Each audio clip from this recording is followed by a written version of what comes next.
Hi, this is SAT Vocabulary List 21. Please take Cornell notes with the words, part of speech, and the definitions, and write any examples that I say or that you think of that'll help you remember these words. The first word is acquisition, and an acquisition is anything that is gained or earned or made one's own. And usually when you make an acquisition, it's because you have put some effort into acquiring something. To acquire is the verb form. So if you put a lot of effort, energy, hard work, labor into what you're doing, and then you gain something as a result, you make an acquisition. And this is a noun. A lot of people, they acquire property. When they buy a house, they've made an acquisition. And usually people associate buying a home with getting a good job and working hard, so you have that labor and that effort involved also. Ardor is a noun as well, and it's intensity of passion or affection. So if you have ardor for something or someone, or you feel ardor for something or someone, it is intense passion, intense affection for that thing or that person. And a lot of people feel ardor when they watch something like the Olympics because they're identifying with their country, which they love very passionately, and with these athletes who are representing their country. 3 is console, and to console, it's a verb. It's actually comforting, to comfort someone, maybe if they're having a really hard day or they've lost a relative, or maybe you have a friend whose parents are going through a divorce and they're just having a really hard time, and they need to be consoled. They need that comfort. And I love this picture because this little boy is clearly kind of consoling this doll, giving it a little hug and a little pat. 4 is enamor, and this is a verb, and to be enamored with something is, to be inspired with kind of this ardent love for this thing or this person. So enamor, to inspire with ardent love. You be enamored of, your new boyfriend or girlfriend. You can be enamored, of a new show that you just absolutely love to watch, that you're really passionate about. A grandparent holding their first grandchild might be enamored instantly with that child, feeling an intense kind of passionate love for this little human being. Heresy is an opinion or doctrine that is subversive. And when you talk about something being subversive, it goes against kind of the norm, what most people think. So if you have an opinion or a belief that is in conflict with what most people believe, that might be an example of heresy.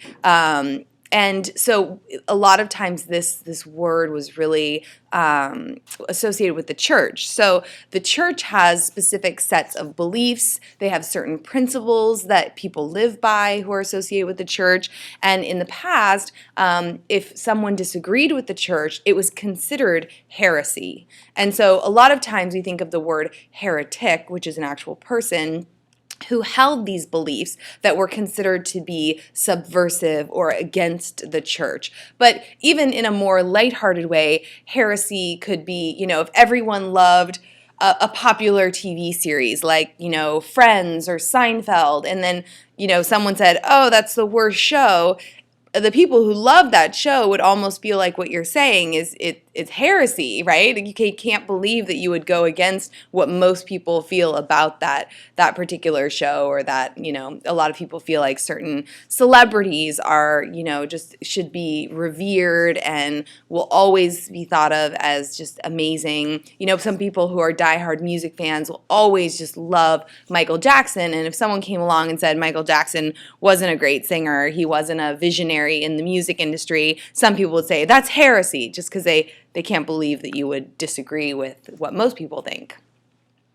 Inquisitive describes someone who's really curious, asks a lot of questions. So if you are, or a person you know is given to questioning because they are curious, then they would be described as inquisitive. Lots of times little puppies get into trouble because they're quite inquisitive. They want to get into things, they want to chew on them, they want to see what they taste like. They're curious about the world around them. And little kids are like this too. My daughter asks why all the time. She wants to know the answers to everything. She wants to understand the world around her because she's very curious. She's very inquisitive.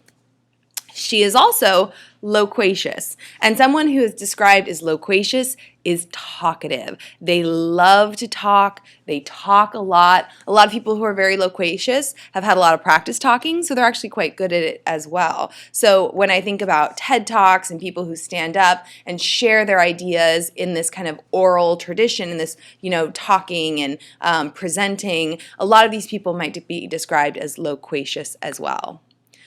Proficient describes someone who you are capable of doing something, you possess ample and ready knowledge or the necessary skill to do something, whether it has to do with the arts, science, industry. A lot of times in school, students are tested and you take exams to see if you are proficient at a particular skill, whether it's reading or math or some other, a different language. They want to figure out, do you have the ample skill to maybe move to the next level? And so thinking about report cards or testing, those are all ways of trying to figure out, are students proficient? Prominent describes something that is very easily seen, that kind of stands out. The definition says conspicuous in position, character, or importance. And something that's conspicuous, again, just really kind of standing out, being very obvious. And so if you think about walking through Washington, D.C., the Lincoln Memorial would definitely be considered very prominent, right? It's a big memorial, it stands out. At nighttime, there's lights kind of lighting it up, illuminating it, and so that would be an example of something really prominent. Reprimand is a verb, and when you reprimand someone, you chide them, you rebuke them for doing something wrong or for a fault. Oftentimes when we think of being reprimanded, it's someone who is at a higher authority level who is reprimanding you. So a parent might reprimand a child for not cleaning their room when they're supposed to. A coach might reprimand a player for a bad play or for unsportsmanlike conduct. Or an employer might reprimand an employee. So oftentimes reprimanding, to be reprimanded, it kind of gives a sense of someone in a higher position, kind of chiding or being upset with someone of maybe a lower position for some kind of a fault or a mistake or something that happened. Like again, in sports, oftentimes if a player is demonstrating unsportsmanlike conduct, even the referee might reprimand the player for their behavior. Solace is a noun, and it means comfort in times of grief, trouble, calamity, and people find solace in lots of different places. And so if you're really upset and you go to your best friend and you have a conversation with them and you tell them how you're feeling, maybe that friendship provides you with solace. It provides you with the comfort that you need if you're having a really hard day or a bad week or you're going through something at home and you're just struggling. A lot of people also turn to food for solace, right? So if you're stressed out or you're upset by something, a lot of people will be drawn to kind of sweets to make them feel better, to find solace in something like comfort food. Synopsis is a summary. And you'll hear this word a lot with literature or books. If you're just getting a synopsis, you're just getting a quick overview of what that book was about. So synopsis, summary. A lot of times when I'm considering whether maybe I'm at a bookstore, I'm on Amazon, and I'm kind of reading through different synopsis of different books to try to figure out, do I even want to read this book? And most books on the back have that little kind of summary that kind of gets you interested in the book and gives you kind of a little bit of an overview about what the book's going to be about. 13 is an upheaval, and an upheaval is an overthrow or a violent disturbance of an established order or condition. So just in the last year or so, there's been an upheaval in Egypt. You might have heard a lot about Egypt in the news. And so if this thinking about, a lot of times I think about it in terms of like government or established societies or hierarchies. And when things are disrupted, maybe a lower class kind of revolts against a higher class, that would be considered kind of an upheaval. And so this is a painting of the Battle of Bunker Hill, and clearly a very kind of violent disturbance and upheaval happening. 14 is glower, and to glower is to look at someone or stare at something in kind of an angry or sullen way. So if your face looks kind of angry, sullen, upset, and you're kind of looking and staring with that face, that kind of an expression, then it would be considered a glower, right? You're glowering at someone if you're staring at them in that way.